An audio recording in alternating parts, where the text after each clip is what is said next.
E a palavra de Deus, ela já nos alerta a respeito disso. Ela fala que nos últimos tempos haveria muitas coisas que estariam confrontando a nossa fé, né? Apostasia, pecado, né? A rejeição ao nome do Senhor, as heresias, isto é, doutrinas falsas baseadas em verdades distorcidas, que não é a verdade real. E nós enfrentamos isso, mas firme no Senhor, nós vencemos cada situação, vencemos cada barreira, cada dificuldade e prevalecemos naquilo que o Senhor tem e naquilo que Ele é para as nossas vidas. Nós temos como tema deste final de ano, e nós falamos sobre ele o domingo passado, o Verbo se fez carne e habitou entre nós. E assim, eu não sabia como isso, este ano tem sido difundido muito, né? Recebi muitas mensagens a respeito de pessoas, pastores compartilhando a mensagem, e parece que houve uma concordância nisso, né? Nesta palavra realmente o Espírito de Deus tem percebido aos perigos que nos rondam em relação a isso. E eu quero hoje continuar aquela palavra de domingo passado, mas não naquele foco em relação à encarnação, mas como resultado dela na nossa vida, que está baseado lá em João capítulo 1, versículo 14. Mas antes eu gostaria de ler o texto tema o texto-chave do nosso tema, né, que o Verbo se fez carne e habitou entre nós, que está em Filipenses capítulo 2, versículo 7, que Paulo fala praticamente a mesma coisa de João, mas em outra forma diferente, né? Depois, se você for lá em Efésios, ele fala, em Gálatas ele fala, Hebreus também fala a respeito desse mesmo plano, desse mesmo projeto de Deus para nós. Eu quero ler aqui do versículo 7 e até o versículo 11, que aqui faz um resumo de todo o plano e o projeto de Deus através da vida do seu Filho amado, né? Através da vida do Deus Filho, em fazendo-o encarnar, levando ele à morte, levando à ressurreição e levando à entronização, para que estabelecesse algo para as nossas vidas, para aqueles que realmente pudessem crer, né? E eu quero compartilhar esses versículos de Filipenses capítulo 2, do verso 7 ao verso 11, que diz assim: antes a si mesmo se esvaziou, assumindo a forma de servo. Está falando do Deus Filho aqui, tornando-se em semelhança de homens e reconhecido em figura humana, a si mesmo se humilhou, tornando-se obediente até a morte e a morte de cruz. Pelo que também Deus o exaltou sobremaneira e lhe deu um nome que está acima de todo nome, para que ao nome de Jesus se dobre todo o joelho no céu e na terra e debaixo da terra, e toda língua confesse que Jesus Cristo é o Senhor, para a glória de Deus Pai. Glória a Deus por esta palavra, por este texto. Este texto realmente mostra o plano e o projeto de Deus de ponta a ponta, do início ao fim, na humanização do Deus Filho, encarnação do Deus Filho, a vinda dele, e Paulo aqui refere-se à sua forma de humildade, à sua condição de se dispor a ser humilde. E essa humildade não consiste apenas a morte. A morte foi o auge da humilhação. Foi o auge da humilhação. Mas o texto diz que ele se humilhou até a morte, e a morte de cruz. Todo o procedimento, todo o processo na vida do Filho de Deus foi um ato de humildade, um ato de dar-se, de entregar-se voluntariamente à humanidade, para que realmente houvesse um resgate em relação a isso, para que houvesse uma oportunidade, para que todos aqueles que realmente espontaneamente pudessem se dobrar e crer diante dele e receber aquilo que nós vamos falar hoje, e aqueles que não reconhecessem, no tempo determinado, vão se dobrar da mesma forma, porque diz assim: e toda língua confessará, e todo joelho se dobrará, todo joelho se dobrará, e toda língua confessará que Jesus Cristo, Jesus, o homem encarnado, é o Filho de Deus entronizado. E a palavra de Deus diz que, e ela afirma isso, que a conclusão desse plano todo é na segunda volta do Filho de Deus. Que na primeira vinda ele veio para resgatar, na segunda vinda ele virá para julgar e estabelecer a eternidade para toda a humanidade. Eu quero voltar lá para João, Evangelho de João, capítulo 1, versículo 14. É o texto que nós usamos domingo passado e falamos sobre ele. E João faz essa declaração. E ele diz: e o Verbo se fez carne e habitou entre nós, e vimos a sua glória como a glória do unigênito do Pai, cheio de graça e de verdade. E vimos a sua glória como a glória do unigênito do Pai. Neste Verbo que se encarnou, sendo ele homem, mesmo sendo ele homem, João está dizendo: nós vimos nele a glória como do unigênito, isto é, do Filho de Deus, nele, cheio de graça e de verdade. Paizinho, em nome de Jesus, nós colocamos as nossas vidas no teu altar, Senhor. Espírito Santo de Deus, que você tenha liberdade em mover, agir e fazer aquilo que tu tens em nós, através de nós, nas vidas que aqui estão, nas nossas vidas que aqui estamos, ó Pai. Que o teu Espírito possa mover de uma forma poderosa nesta palavra, Senhor amado, que até nós já conhecemos, Senhor, nós já sabemos, mas nós precisamos aprender, ó Pai, a praticar isso, a viver isso na nossa vida, para termos os resultados eficientes, ó Pai, de todo o teu plano, de todo o teu projeto para as nossas vidas. Eu quero entregar cada um que aqui está.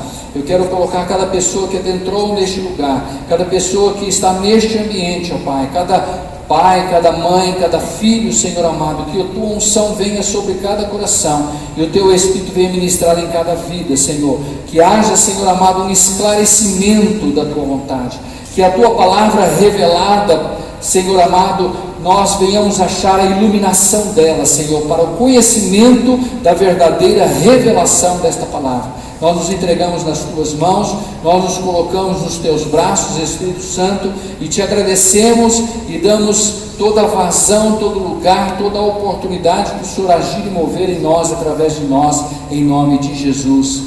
Amém. Qual o resultado da encarnação do Filho de Deus? São ações de Deus ao nosso favor. Por que tudo isso? Qual o propósito disso tudo?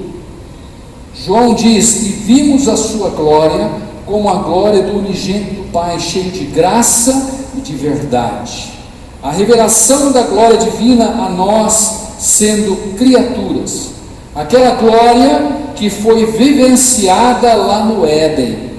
Aquela glória que foi vivenciada lá no Éden.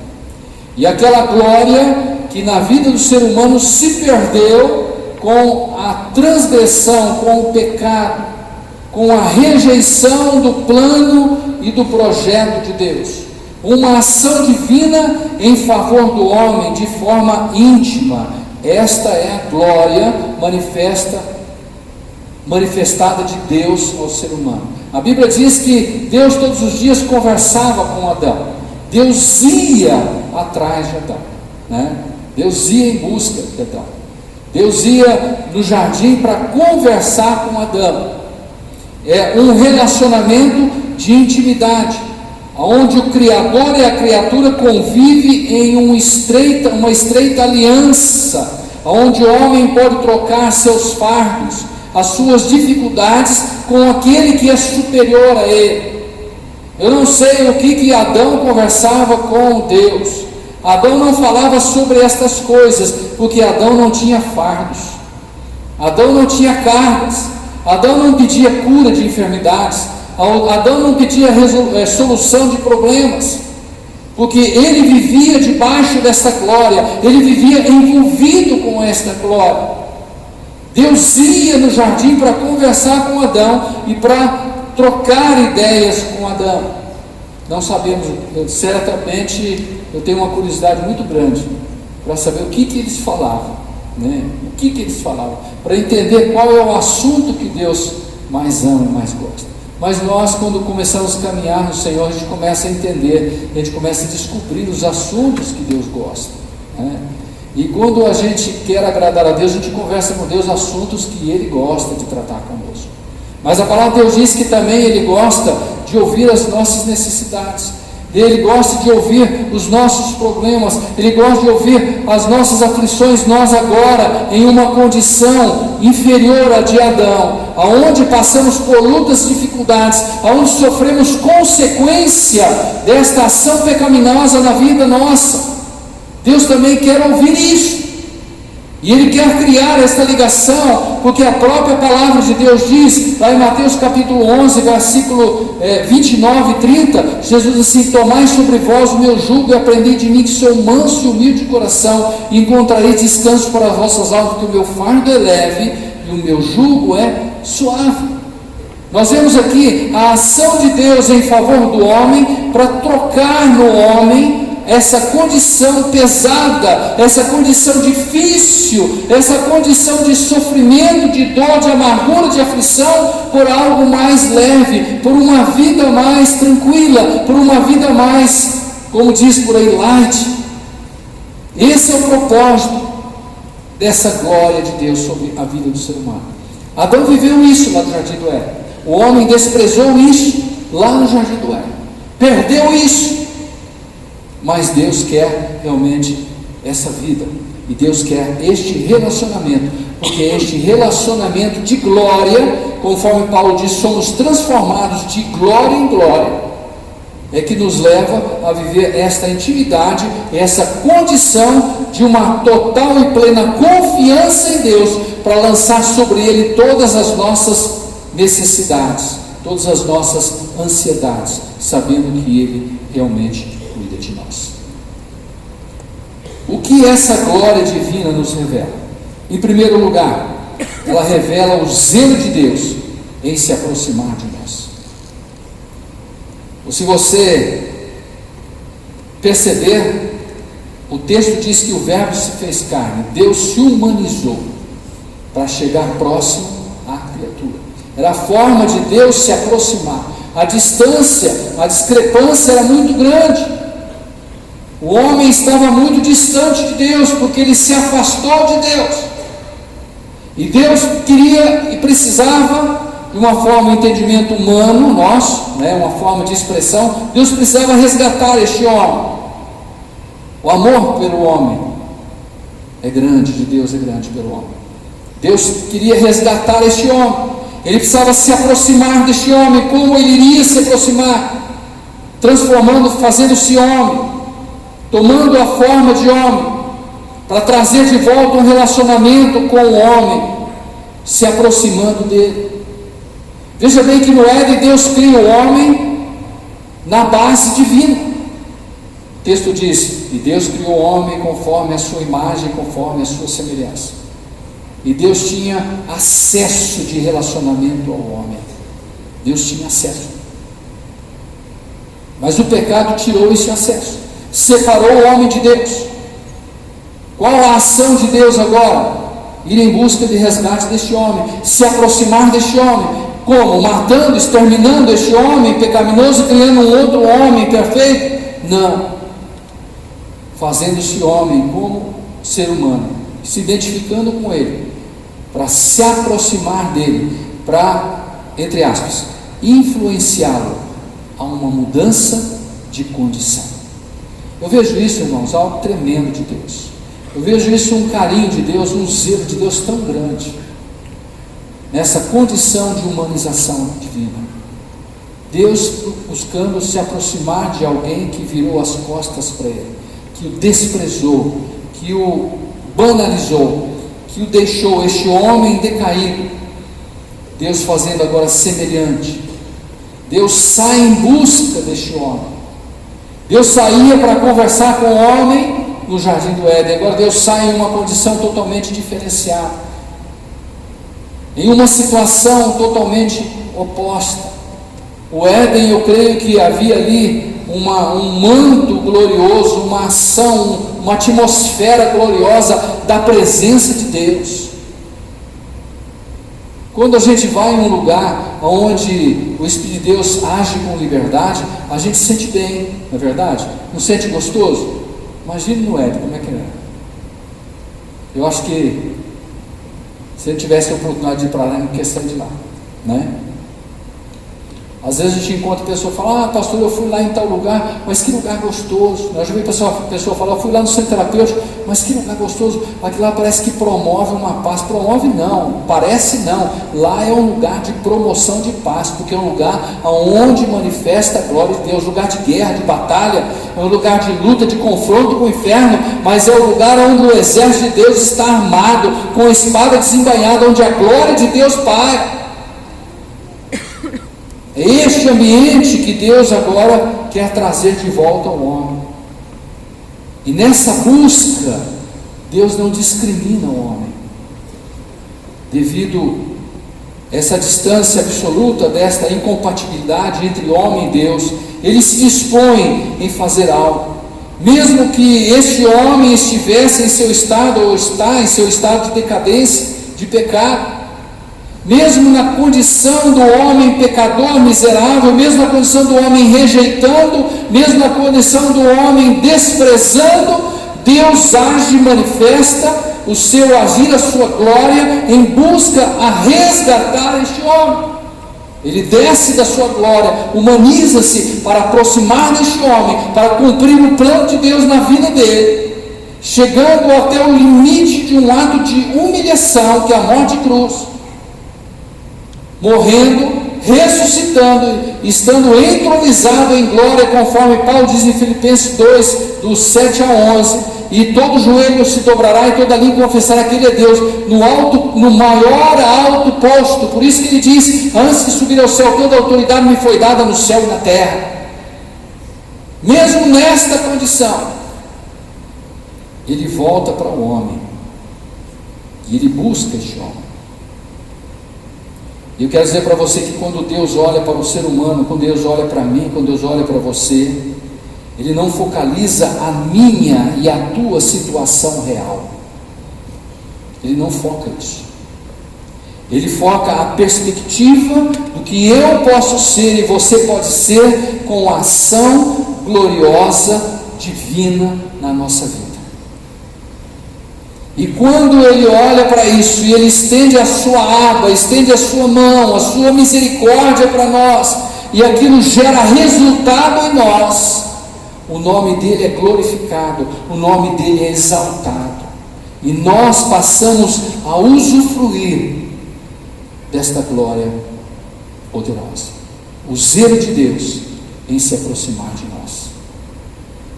O que a glória de Deus, a glória divina nos revela?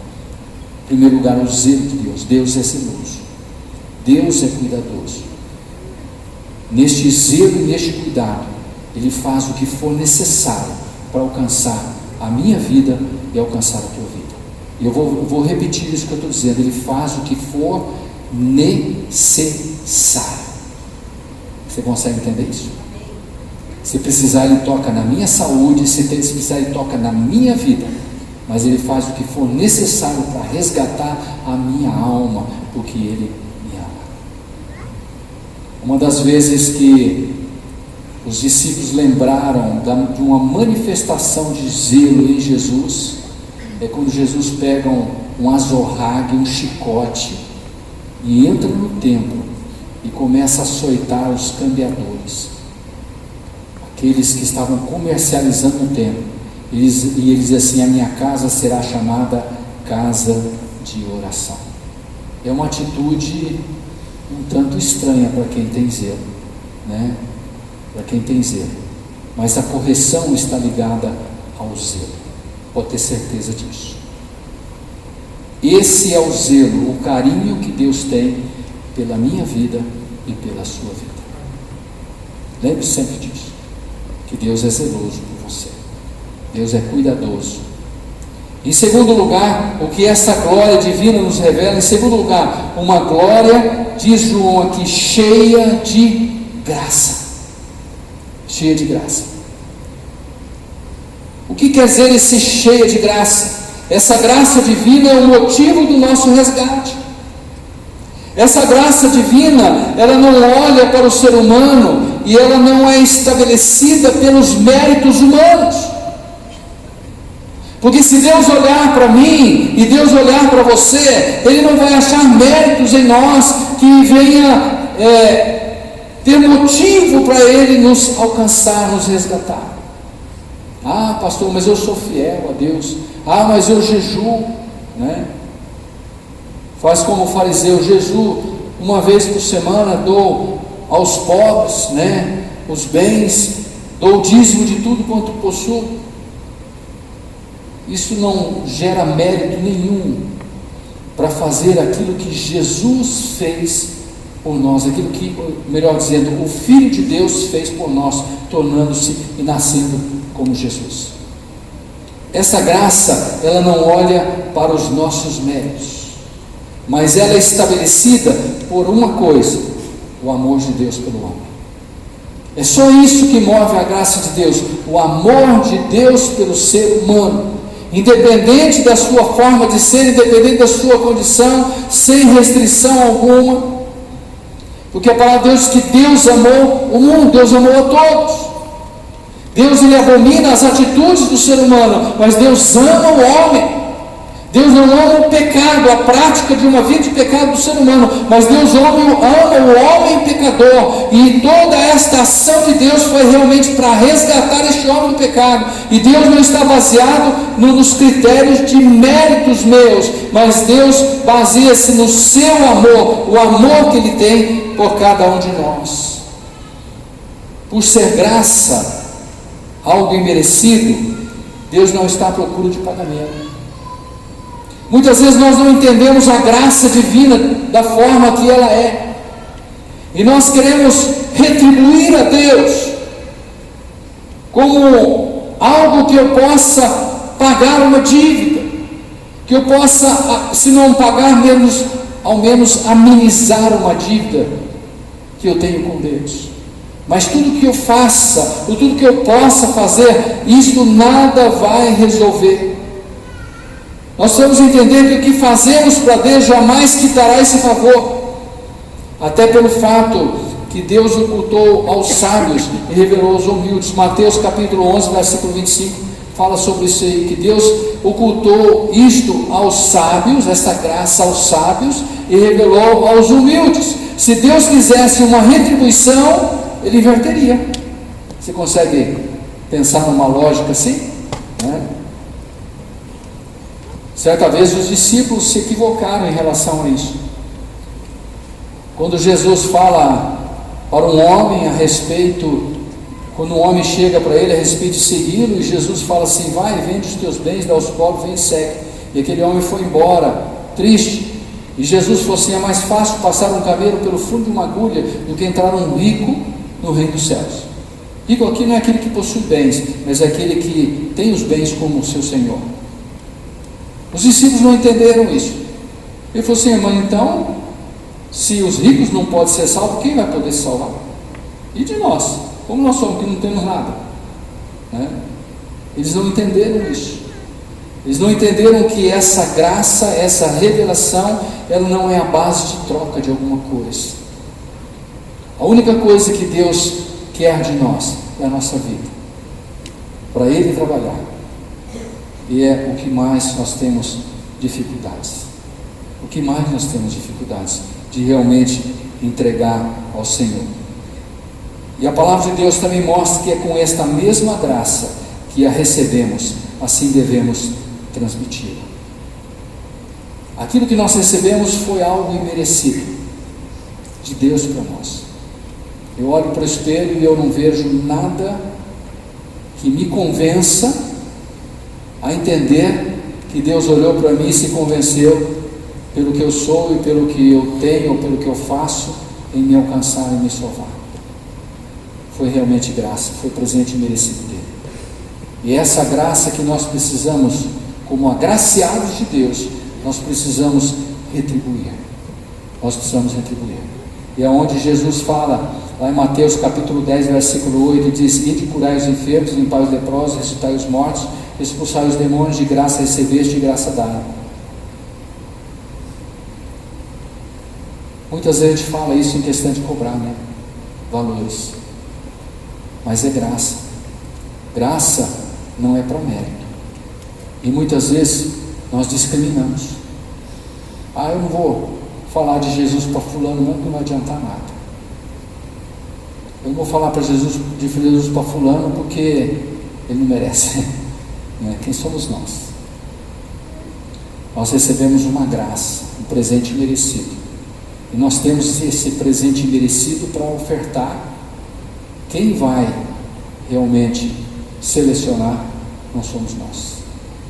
A palavra diz que será os anjos no último dia que vai separar o joio do trigo.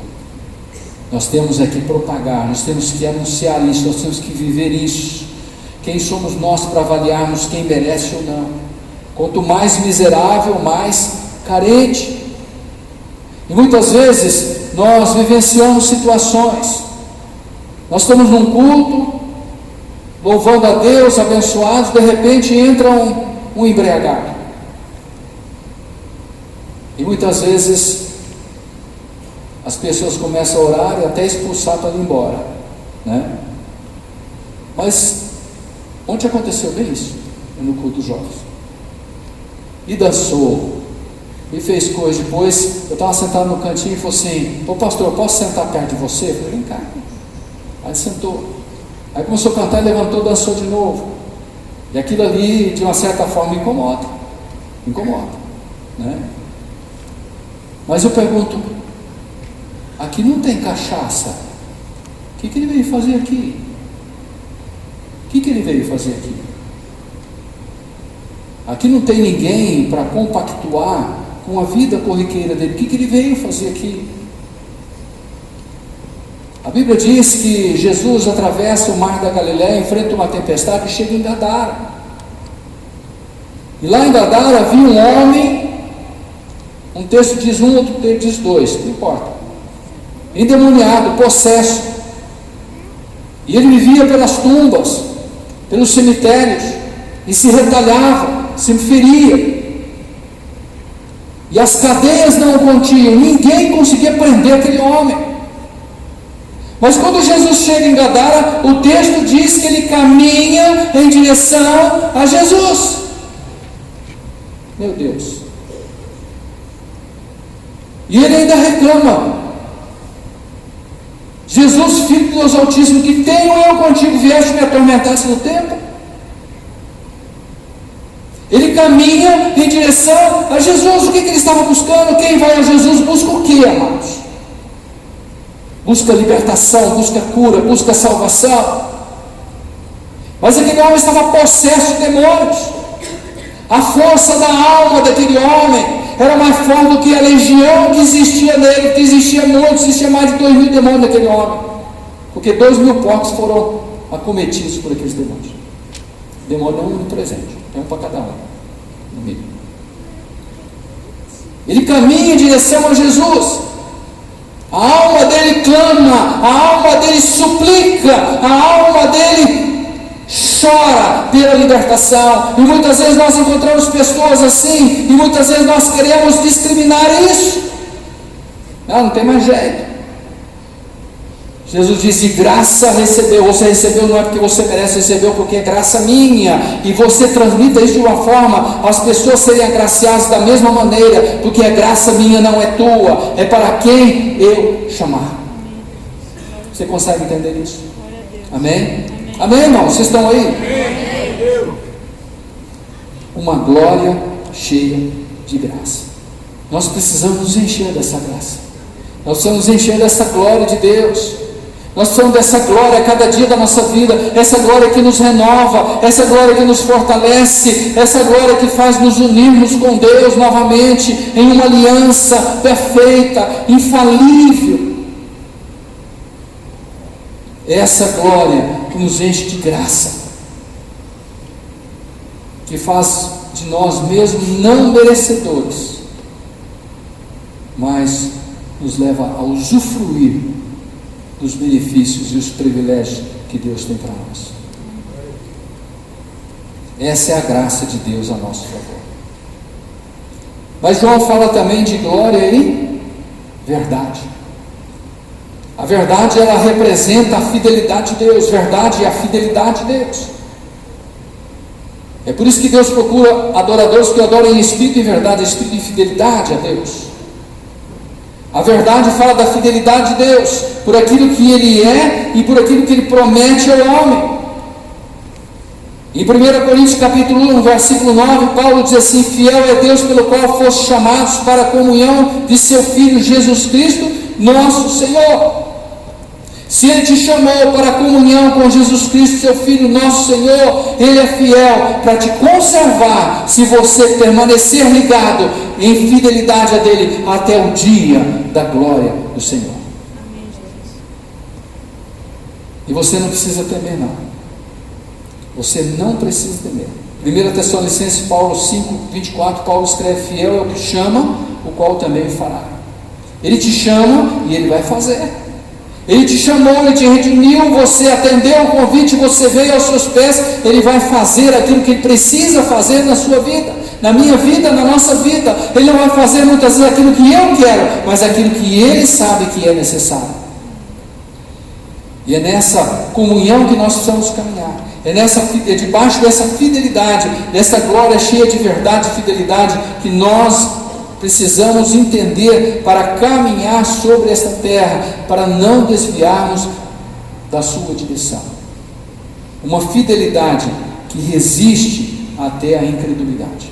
A fidelidade de Deus, ela é perfeita e nada move essa fidelidade. A fidelidade de Deus, ela transpassa a incredulidade.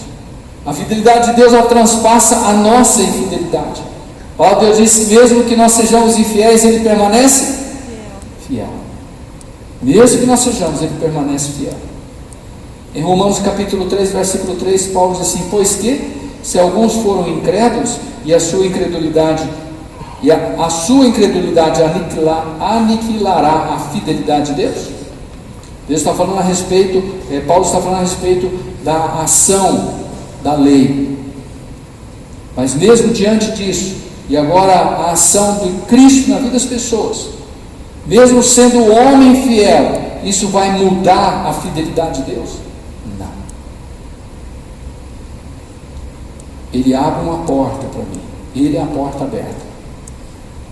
Mas mesmo que eu rejeite a porta aberta, a porta continua aberta. Ele continua sendo fiel. Eu quero dizer para você que a porta de Deus está aberta para nós. Ela está aberta para a tua vida. Mas a tua porta precisa estar aberta para Deus também. Ele não pode precisar bater na tua porta. Ele não pode precisar bater.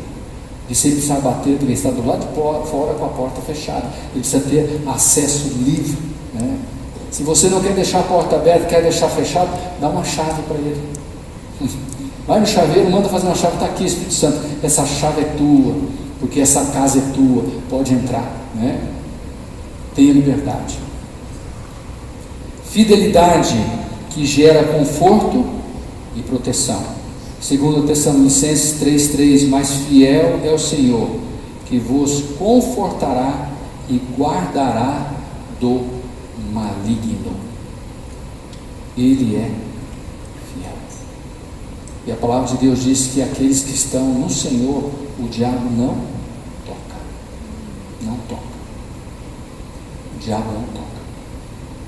Ele tentou acabar com Jó, mas ele não pôde tocar em Jó. Ah, pastor, mas Jó sofreu, mas ele não tocou em Jó. Quando ele estava no auge do sofrimento, ele dizia assim: ainda que o Senhor me mate, eu continuo confiando nele. Acabou, fechou a porta. Muitas vezes o nosso foco de visão está ligado às coisas desta vida. As coisas. E muitas vezes nas coisas dessa vida Deus permite para nos tratar, com o propósito de nos restaurar. Não de destruir, de restaurar.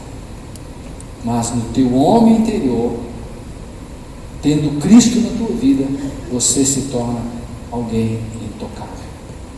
Todo este plano e projeto de Deus é para que visualizássemos e vivenciássemos a sua glória.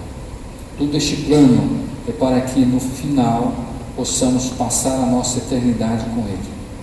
Será que nós temos usufruído dessa glória? Para que essa glória de Deus na minha vida? Jesus nos deu uma incumbência. Não é apenas só para vivermos livres do inferno, não é apenas só para termos o céu como morada, não é só para sermos consolados, para sermos protegidos do maligno, conforme a palavra de Deus diz, mas existe um propósito de Deus nisso tudo. O propósito de Deus está lá em Atos capítulo 1, versículo 8, eu quero encerrar essa palavra com isso. Quando nós vivenciamos esta glória, isto aquece no nosso coração, e nós não conseguimos nos aquietar. E a palavra de Deus diz: sereis testemunhas, tanto, aonde? Jerusalém. Qual é o nosso caso aqui? Alta É isso? Testemunhas em Alta Quari. O que você tem sido aqui em Alta Quari? O que nós, como igreja, temos sido aqui em Alta Quari? O que as pessoas têm visto nas nossas vidas aqui, que levem a motivá-las a terem sede desta glória de Deus nas suas vidas? Alta Quari, nosso Brasil e o nosso mundo, nosso planeta. Existem pessoas que ainda não conhecem Jesus. Existem pessoas que muitas vezes caminham conosco e ainda não viveram essa experiência com o Senhor. Não sabem o que é viver a glória de Deus na sua vida. Não sabem o que é vivenciar esta glória, esta manifestação de Deus. Nós somos chamados exatamente para isso. O zelo de Deus nos alcançou para sermos realmente transformados por Deus, para sermos alcançados por esta graça, para que vivemos debaixo da fidelidade de Deus, para que a nossa vida possa levar essa graça adiante para vidas que precisam conhecer Jesus e que muitas vezes estão do nosso lado, muitas vezes moram conosco, muitas vezes estão do outro lado do muro, não estão distantes, mas o Senhor nos chamou para alcançar Jerusalém, Samaria, Galileia e até os confins da terra. Essa graça não é à toa, ela tem um propósito de Deus. Você tem se entregado a este propósito de Deus na sua vida? Você tem vivido esta graça? Você tem vivido esta glória de Deus? Você tem usufruído desta glória? Porque viver Jesus e ganhar vidas por Jesus é usufruir da glória de Deus. É usufruir. Que Deus nos abençoe, que o Senhor nos fortaleça, que possamos realmente vivenciar e usufruir da glória de Deus e que nada venha tirar você deste caminho. Amém? Curva sua cabeça, feche seus olhos.